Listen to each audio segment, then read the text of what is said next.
कांग्रेस नेता राहुल गांधी की शक्ति टिप्पणी पर बीजेपी नेता दुष्यंत कुमार गौतम का कहना है कि यहां तक कि उनके राहुल गांधी पूर्वजों ने भी भारतीय संस्कृति को दबाने की बहुत कोशिश की।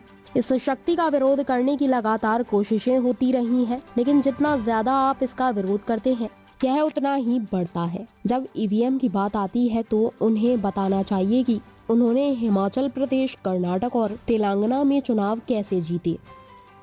देखिएगा, राहुल गांधी जी फिरोज खान के पोते हैं और मुगलों का हमेशा भारतीय संस्कृति पे कुठारघात रहा है। वो इनके खून के अंदर है, इनको ये मालूम नहीं है भारतीय संस्कृति, भारतीय शक्ति।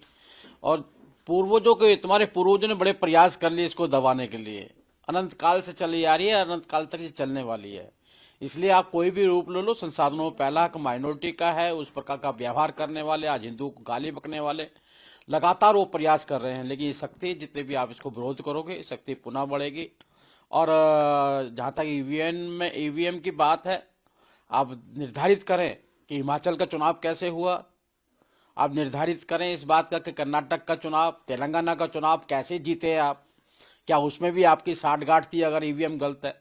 आप देश की संवैधानिक संस्थाओं पे प्रश्न चिन्ह लगाकर, देश की आत्मा, संस्कृति, हिंदू धर्म पे चिन्ह लगाकर कहीं ना कहीं ये राष्ट्रीय विरोधी भावनाओं भड़काने का काम कर रहे हैं। और सबको मालूम है, देशवासियों को, कि आप किसके कहने पे किस प्रकार से चलते हैं।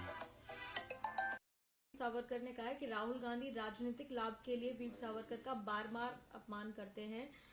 ये गलत है, निराशा है, क्या करें आप? दुख है इसकी बात।